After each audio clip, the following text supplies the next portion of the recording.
നമസ്കാരം. അനുപമയും കൂട്ടുകാരും മഠത്തിൽ അനുഭവിച്ച കഷ്ടതകൾ അക്കമിട്ട് നിരത്തി ലൂസി കളപ്പുര.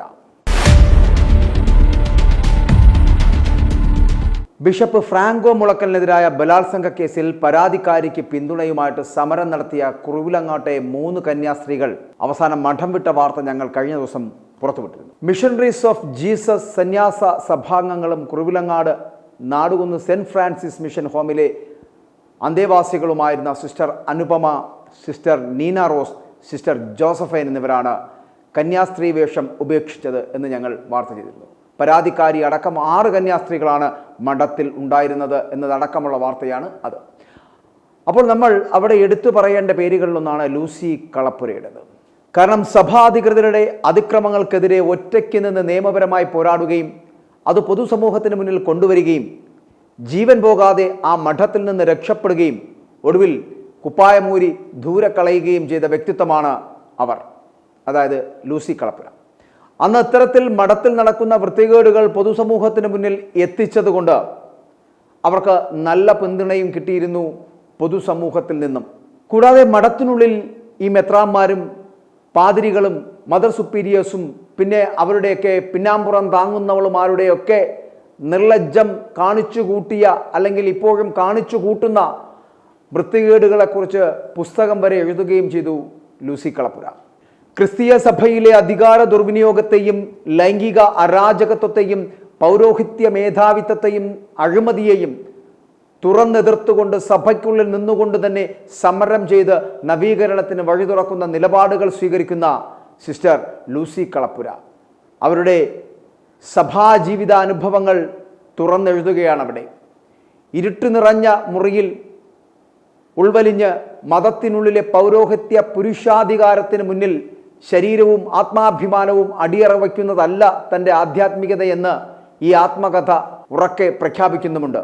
അതുകൊണ്ട് തന്നെ ഇപ്പോൾ സിസ്റ്റർ അനുപമ കൂടി മഠം വിട്ട സാഹചര്യത്തിൽ സഭയ്ക്കെതിരെ രൂക്ഷ വിമർശനവുമായി എത്തിയിരിക്കുകയാണ്.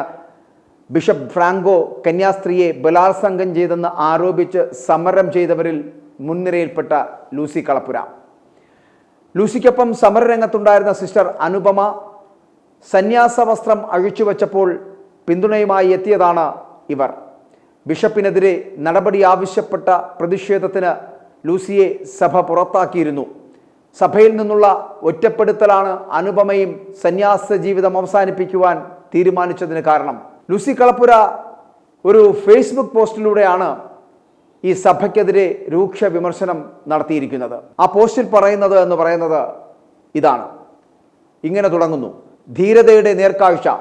പ്രിയപ്പെട്ട അനുപമ, തെറ്റുകൾക്കെതിരെ പ്രതികരിച്ചാൽ, സത്യത്തിനും നീതിക്കും വേണ്ടി ശബ്ദിച്ചാൽ, ഇരകൾ ആക്കപ്പെട്ട് ഒറ്റപ്പെട്ടവരോടൊപ്പം നിന്നാൽ, ക്രൂരമായ പെരുമാറ്റം കൊണ്ട് തകർക്കുന്നവർ, പട്ടിണിക്കിട്ട് പീഡിപ്പിക്കുന്നവർ, ഇല്ലാക്കഥകൾ മെനയുന്നവർ, കൊല്ലാനും തയ്യാറാകുന്നവർ, ഇങ്ങനെയുള്ള സന്യാസിനികളിൽ നിന്നും ധീരതയോടെ പുറത്തേക്കിറങ്ങിയ അനുപമയ്ക്കും കൂട്ടുകാർക്കും അഭിനന്ദനം എന്ന് പറഞ്ഞാണ് ആ ഫേസ്ബുക്ക് പോസ്റ്റ് തുടങ്ങുന്നത്.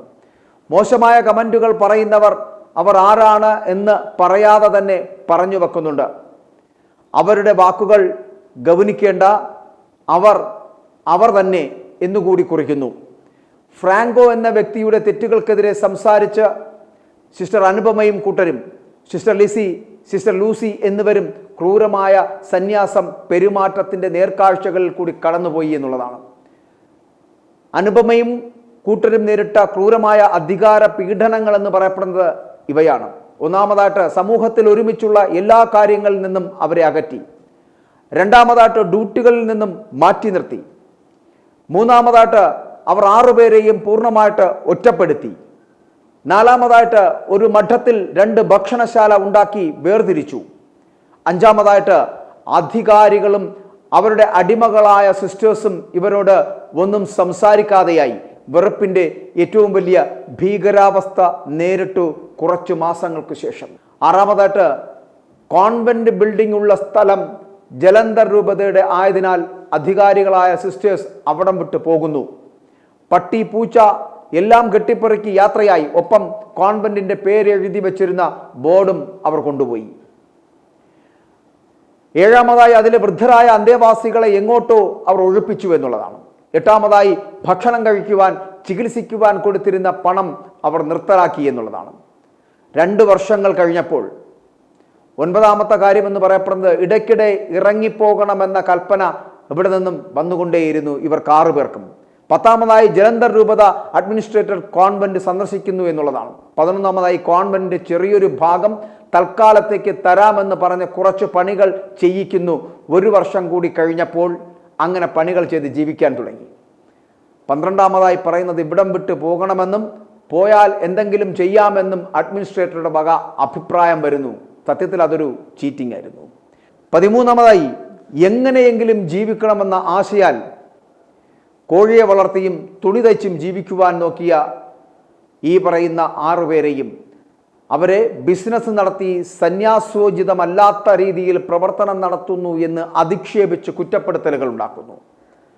14ാമതായി അല്പമെങ്കിലും കാരുണ്യം തങ്ങളുടെ മേൽ തരും എന്ന് കരുതിയ അഡ്മിനിസ്ട്രേറ്റർ വയലന്റ് ആകുന്നു. 15ാമതായി അംഗങ്ങളായി സേവനം ചെയ്ത സന്യാസി സഭയിൽ, അതായത് ജലന്ധർ സഭയിൽ അക്ഷരാർത്ഥത്തിൽ ഇവരെ ചവിട്ടി പുറത്താക്കുന്നു. 16ാമതായി നിങ്ങൾക്ക് ഒരു സപ്പോർട്ടും തരില്ല എന്നും ഫ്രാങ്കോ കുറ്റക്കാരൻ അല്ലെന്നും രൂപത അഡ്മിനിസ്ട്രേറ്റർ വിധിക്കുന്നു. അതൊരു പുതിയ കോടതി സംവിധാനം, അവരുടെ കോടതി വിധിച്ചതാണ്. അപ്പോൾ ഇത്രയും പോലെ സത്യസന്ധമായ ജീവിതങ്ങളെ ഇല്ലാതാക്കാൻ എന്നുകൂടി കുറിക്കുന്നു ലൂസി കളപ്പുര. എഴുതിയവ മാത്രമല്ല അവർ അനുഭവിച്ചത്. കടുത്ത മാനസിക സംഘടനകൾ അവർക്ക് നേരിടേണ്ടി വന്നു. അതവർക്ക് മാത്രമേ അറിയൂ എന്നുകൂടി എഴുതി വെക്കുന്നുണ്ട്. അവർക്ക് മാത്രം അറിയാവുന്ന പീഡനങ്ങൾ. കേസിന്റെ നാളുകളിലും പിന്നെയും കടന്നുപോയ മാനസിക സമ്മർദ്ദങ്ങൾ, ഇത്രയും പൊരുതി നിന്ന, ഒറ്റപ്പെട്ടു പോയപ്പോൾ താങ്ങായി നിന്ന, തെറ്റിന് നേരെ വിരൽ ചൂണ്ടിയ എല്ലാ സിസ്റ്റേഴ്സിനും, അതായത് ഈ അനുപമയും കൂട്ടരും അടക്കമുള്ളവർക്ക് അഭിനന്ദനങ്ങൾ പറയുകയാണ്. പുതിയ ചുവടുകൾ പ്രകാശം നിറഞ്ഞതാകട്ടെ എന്നുകൂടി സൂചിപ്പിക്കുന്നുണ്ട് ലൂസി കളപ്പുര.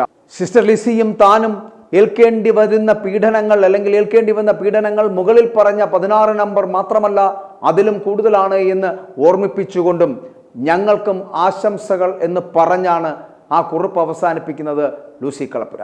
പട്ടിണിക്കിട്ട് പീഡിപ്പിക്കുന്നവർ, ഇല്ലാക്കഥകൾ മെനയുന്നവർ, കൊല്ലാനും തയ്യാറാകുന്നവരാണ് ഈ തലതൊട്ടപ്പന്മാരാകുന്ന മെത്രാന്മാരും വികാരികളും പാതിരിമാരും എന്ന് പറയുകയും സഭയ്ക്കകത്തെ കൊള്ളരുതായ്മകൾ വിളിച്ച് പുറം ലോകത്തോട് പറയേണ്ടി വരുന്നതും ഈ പാവങ്ങളുടെ ഗതികേടാണ്. കന്യാസ്ത്രീ മഠങ്ങളിലെ സന്യാസിനികൾ നേരിടുന്ന ശാരീരികവും മാനസികവുമായിട്ടുള്ള പീഡനങ്ങളെ പൊതുസമൂഹത്തിന് മുന്നിൽ തുറന്നുകാട്ടുവാൻ ലൂസിക്ക് കഴിഞ്ഞത് തൻ്റെ കർത്താവിൻ്റെ നാമത്തിൽ എന്ന പുസ്തകത്തിലൂടെ ആയിരുന്നു എന്നുകൂടി പറയട്ടെ. കേരളക്കര ഒന്നാകെ ചർച്ച ചെയ്യപ്പെട്ട ഒന്നായിരുന്നു ആ പുസ്തകം എന്ന് പറയപ്പെടുന്നത്. കന്യാസ്ത്രീയാകണമെന്ന ദൃഢമായ ആഗ്രഹത്തെ തുടർന്നാണ് ലൂസി കളപ്പുര തൻ്റെ 17ാം വയസ്സിൽ ഫ്രാൻസിസ്കൻ ക്ലാരിസ്റ്റ് കോൺഗ്രിഗേഷനിൽ ചേരുന്നത് തന്നെ.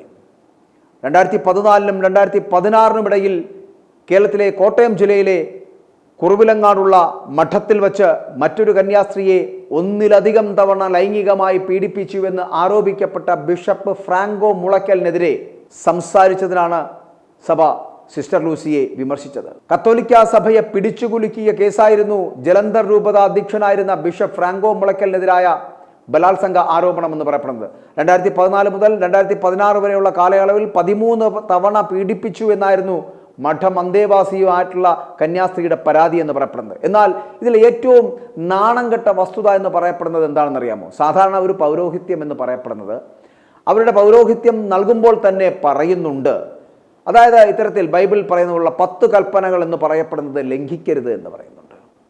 പ്രത്യേകിച്ചും വ്യഭിചാരം ചെയ്യുക, അത് വ്യഭിചാരം ചെയ്യുക എന്ന് പറഞ്ഞാൽ അത് മരണകരമായിട്ടുള്ള പാപമാണ് എന്നാണ് പറയപ്പെടുന്നത്.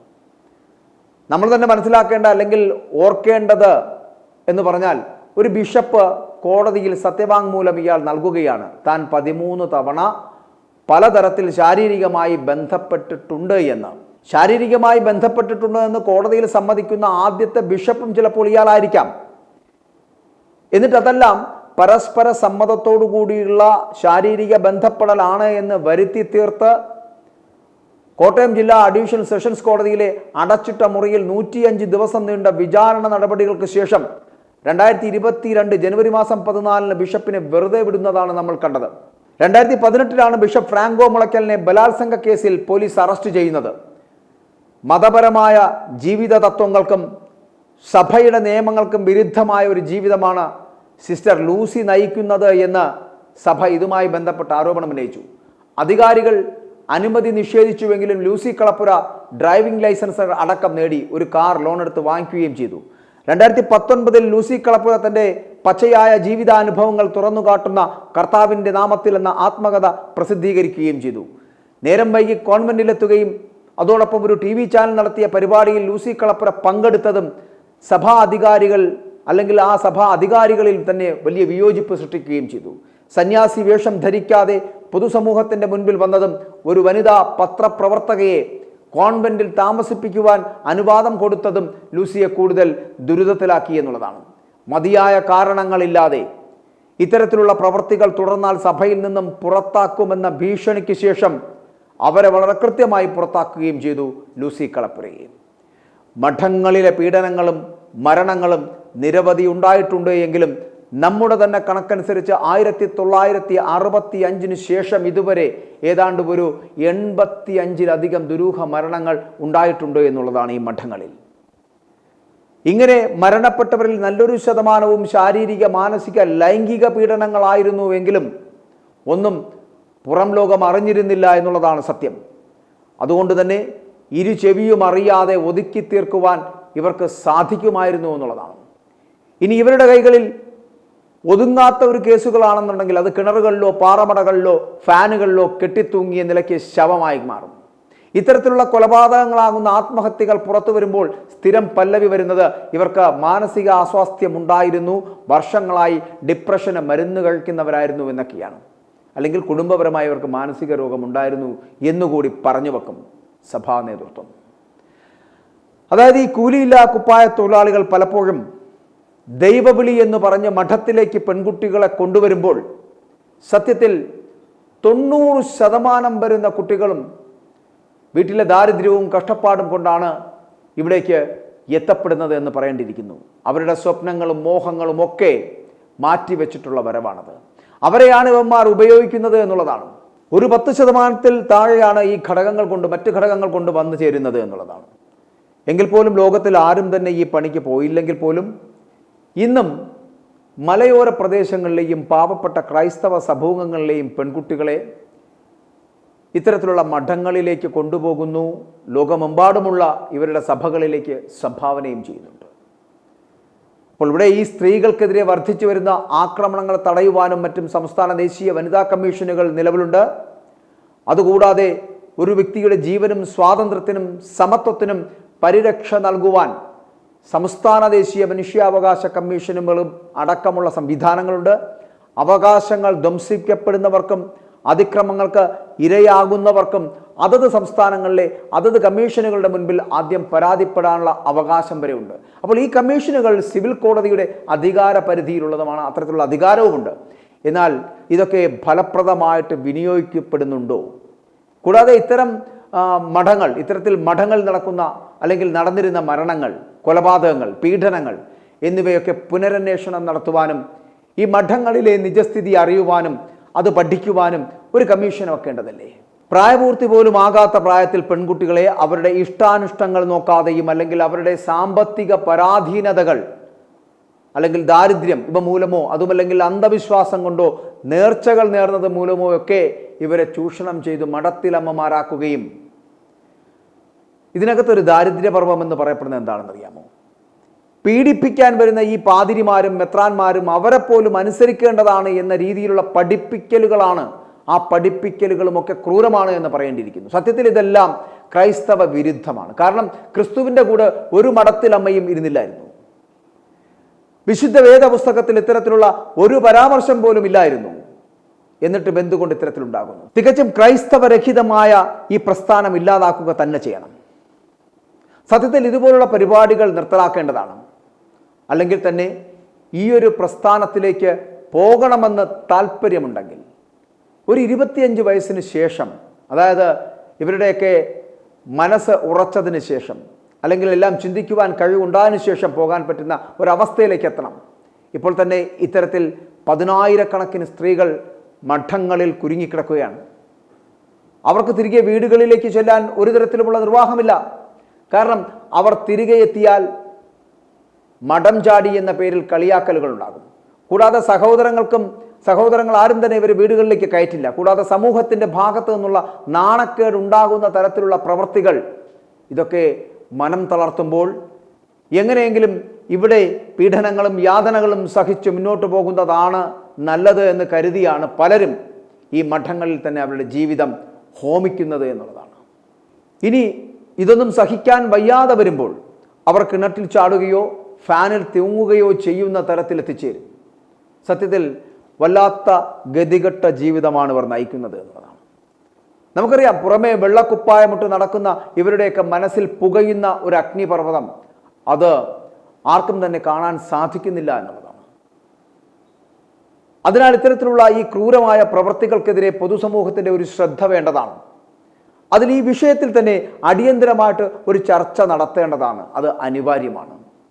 അപ്പോൾ ഇത്തരത്തിലുള്ള മഠങ്ങളിൽ നിന്നും സ്ത്രീകളെ സ്വതന്ത്രരാക്കി അവരെ സാധാരണ ജീവിതത്തിലേക്ക് തിരികെ കൊണ്ടുവരുവാനുള്ള ഒരു പദ്ധതി തന്നെ തയ്യാറാക്കേണ്ടതാണ്.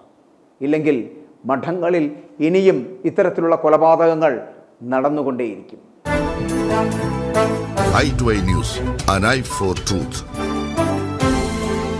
i2i News സബ്സ്ക്രൈബ് ചെയ്തിട്ടില്ലാത്തവർ ഇപ്പോൾ തന്നെ സബ്സ്ക്രൈബ് ചെയ്യുക. നോട്ടിഫിക്കേഷൻ ലഭിക്കുവാൻ ബെൽ ബട്ടണും അമർത്തുക.